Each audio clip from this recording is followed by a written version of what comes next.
ये है Taiwan, China से तकरीबन 130 मील दूर, दुनिया का सबसे स्ट्रेटेजिकली इम्पोर्टेंट आइलैंड, जो इस वक्त पूरी दुनिया की निगाहों का मरकज बना हुआ है। ताइवान के मुतालिक एक चीज जान लीजिए कि ये छोटा सा आइलैंड आने वाले दिनों में पूरी दुनिया की तकदीर तय करने वाला है। जो भी ताइवान को कंट्रोल करेगा 21वीं सदी का मालिक वही होगा। ऐसा क्या राज है इस 2 करोड़ की छोटी सी आबादी वाले मुल्क में कि आज दुनिया की 2 बड़ी सुपर पावर्स इसका कंट्रोल हासिल करना चाहती हैं और इसके लिए वो किसी भी हद तक जाने को तैयार हैं। अभी हाल ही में ताइवान और चाइना के दरमियान पॉलिटिकल टेंशन बहुत ज्यादा बढ़ गई है और अगर चाइना और ताइवान के दरमियान जंग शुरू हो गई तो इसके वो असरात होंगे कि लोग रशिया यूक्रेन तो क्या वर्ल्ड वॉर 2 को भी भूल जाएंगे, क्योंकि ताइवान के मुतालिक 2 ऐसे फैक्ट्स हैं जो ज्यादातर लोग जानते ही नहीं। ताइवान की हिस्ट्री की बात करें तो ताइवान पर हजारों साल से बीजिंग में मौजूद चाइनीज क्विंग डायनेस्टी की हुकूमत रही है। फिर 1895 में जापान ने ताइवान पे कब्जा कर लिया और अगले 50 साल तक उस पे हुकूमत की। लेकिन वर्ल्ड वॉर 2 के आखिर में जापान को ये आइलैंड चाइना को वापस करना पड़ा। इस दौरान चाइना में माओ जेतुंग के कम्युनिस्ट और चिंग काई शेक के नेशनलिस्ट के दरमियान एक जबरदस्त सिविल वॉर शुरू हो गई। कम्युनिस्ट ये जंग जीत गए और 1949 में पीपल्स रिपब्लिक ऑफ चाइना वजूद में आ गया। दूसरी तरफ नेशनलिस्ट चाइना से भागकर ताइवान आ गए और तब से लेकर आज तक ताइवान उन नेशनलिस्ट्स के कंट्रोल में ही है। और 1945 में शुरू होने वाली ये सिविल वॉर अब इंटरनेशनल जियोपॉलिटिक्स का एक इंतहाई इम्पोर्टेंट हिस्सा बन चुकी है। एक तरफ ताइवान है जो अब एक डेवलप्ड वेस्टर्न ओरिएंटेड कंट्री बन चुका है, जो कि किसी भी हाल में चाइना की कम्युनिस्ट पार्टी के कंट्रोल में नहीं जाना चाहता, और दूसरी तरफ चाइना है जो अभी भी ताइवान को अपना हिस्सा मानता है। और अगर मैं प्रेसिडेंट शी जिनपिंग की रिसेंट स्पीच को कोट करूं तो ताइवान को दोबारा बीजिंग के कंट्रोल में लाना चाइना का एक हिस्टोरिक मिशन है और इस मिशन को पूरा करने के लिए चाइना किसी भी हद तक जा सकता है। लेकिन क्या वाकई चाइना ताइवान पे अटैक करेगा? और क्या अमेरिका, जो कि ताइवान का अनऑफिशियल प्रोटेक्टर है, ये सब होने देगा? 77 साल गुजरने के बावजूद ताइवान यूनाइटेड नेशन का मेंबर नहीं बन सका और आज की डेट में सिर्फ 15 छोटे कंट्रीज ताइवान को ऑफिशियली रिकॉग्नाइज करते हैं। और इसकी वजह यह है कि चाइना ताइवान को सिर्फ एक बागी प्रोविंस समझता है और किसी भी ऐसे मुल्क के साथ डिप्लोमेटिक रिलेशंस नहीं रखता जो ताइवान को ऑफिशियली रिकॉग्नाइज करता हो।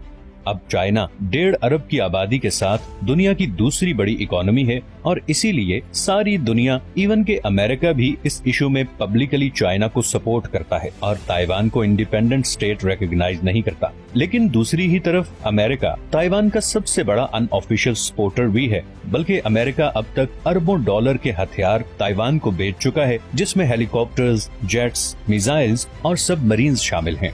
अमेरिका के बहरी जहाज भी हर महीने में एक दफा ताइवान स्ट्रेट में जरूर पेट्रोल करते हैं। अमेरिकन प्रेसिडेंट जो बाइडेन ने अभी पिछले अक्टूबर में ही ये पब्लिकली कहा कि अगर चाइना ने ताइवान पे हमला किया तो अमेरिका उसे हर हाल में डिफेंड करेगा। लेकिन अमेरिका ताइवान के लिए चाइना जैसी स्ट्रॉन्ग मिलिट्री से टक्कर क्यों लेगा?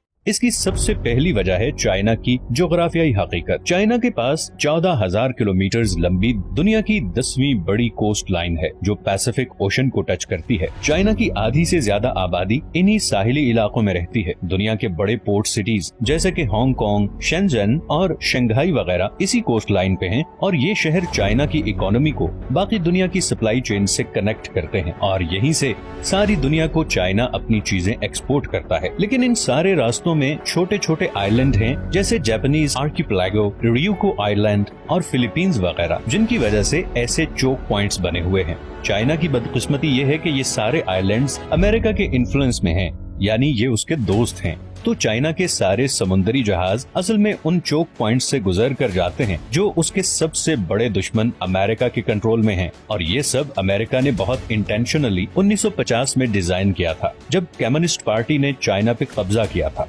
अमेरिका का इस पॉलिसी बनाने का मकसद था ईस्टर्न पैसिफिक ओशन में अपना कंट्रोल और डोमिनेंस बरकरार रखना। अब चाइना के साथ किसी भी कॉन्फ्लिक्ट की सूरत में अमेरिकन नेवी और उसके ये दोस्त आइलैंड्स ये चोक पॉइंट्स ब्लॉक कर सकते हैं और ऐसा कदम पूरी चाइनीज इकोनॉमी को घुटनों पे ले आएगा। इसीलिए ताइवान अमेरिका और चाइना दोनों के लिए बहुत ही इम्पोर्टेंट पॉइंट है। اور اگر فرض کریں کہ چائنا نے تائیوان پہ قبضہ کر لیا تو نہ صرف امریکہ کی ایک بہت بڑی آؤٹ پوسٹ ہاتھ سے نکل جائے گی، بلکہ چائنا کے لیے باقی پیسیفک اوشن کے آئی لینڈز پہ قبضہ کرنا بھی آسان ہو جائے گا۔ لیکن یہ تو صرف پہلی وجہ ہے جو تائیوان کو اتنا خاص بناتی ہے۔ دوسری وجہ شاید اس سے بہت زیادہ امپورٹنٹ ہے۔ تائیوان دنیا میں سب سے زیادہ سیمی کنڈکٹر چپس بنانے والا ملک ہے۔ یہ وہ چپ ہے جو تمام سویلین اور ملٹری ٹیکنالوجی میں یوز ہوتی ہے، جیسے کہ اسمارٹ فونز، کمپیوٹرز اور میزائل ڈیفنس سسٹم وغیرہ۔ پوری دنیا کی تقریباً 65% سیمی کنڈکٹر چپس تائیوان میں بنتی ہیں۔ Taiwan semi conductor manufacturing company, جسے TSMC کہتے ہیں، دنیا میں سب سے بڑی سیمی کنڈکٹر چپس بنانے والی کمپنی ہے۔ امریکن سیمی کنڈکٹر کمپنیز جیسے کہ انٹل، AMD اور ایپل وغیرہ نے بھی اپنی چپ پروڈکشن TSMC کو آؤٹ سورس کی ہوئی ہے، اور گو کہ اس کی وجہ سے انہیں کاسٹ کم پڑتی ہے اور پروفٹس زیادہ آتے ہیں، مگر دوسری طرف وہ بہت ہیویلی TSMC پر ڈیپینڈنٹ ہیں، اور اگر چائنا نے تائیوان پر قبضہ کیا تو امریکہ کے سارے ایڈوانسڈ ملٹری ویپنز اور انڈسٹریل ٹیکنالوجی بری طرح کمپرومائز ہو جائے گی، جس کا آسان مطلب یہ ہے کہ چائنا کے کنٹرول میں وہ چیز آ جائے گی جس پہ ساری فیوچر ٹیکنالوجی جیسا کہ آرٹیفیشل انٹیلیجنس اور ایون ماڈرن ہتھیار ڈیپینڈنٹ ہیں۔ اس کا لازمی نتیجہ یہ ہوگا کہ ماڈرن وارفیئر میں چائنا پوری دنیا میں ٹاپ پہ آ جائے گا۔ لیکن دوسری طرف ایک اور انٹرسٹنگ بات یہ ہے کہ پوری دنیا کی کل 60% سیمی کنڈکٹر چپس کی مانگ چائنا میں ہے، اور اس ڈیمانڈ کو پورا کرنے کے لیے چائنا زیادہ تر تائیوان سے ہی چپس امپورٹ کرتا ہے، بلکہ تائیوان چائنا ٹریڈ کا 50% سیمی کنڈکٹر چپس ہی ہیں۔ تو چائنا تائیوان جنگ کی صورت میں امریکہ اور یورپ ہی نہیں بلکہ ٹیمپریری طور پر چائنا بھی بہت بری طرح متاثر ہوگا، اور مختصر کہوں تو اگر جنگ کی صورت میں تائیوان نے چپ کی پروڈکشن روکی تو پوری دنیا کی اکانومیز ہل کے رہ جائیں گی۔ لیکن اس کا یہ مطلب نہیں کہ چائنا تائیوان پہ حملہ نہیں کرے گا۔ ایکسپرٹس کے مطابق اگر چائنا سے تائیوان پہ قبضہ کرنا ہے تو اس کے پاس صرف 2030 تک کا ٹائم ہے، کیونکہ تب تک امریکہ اور یورپ بہت آلٹرنیٹیو ڈیولپ کر چکے ہوں گے، آرٹیفیشل انٹیلیجنس چھا چکی ہوگی، اور شاید یہ سارے دیش چائنا سے بہت زیادہ اسٹرانگ پوزیشن میں آ چکے ہوں۔ اسی لیے امریکن تھنک ٹینکس کے مطابق 2022 سے 2026 کے دوران کبھی بھی چائنا تائیوان پہ حملہ کر سکتا ہے، اور اسی لیے چائنا پچھلے کچھ عرصے سے بہت اگریسولی ریئیکٹ کر رہا ہے۔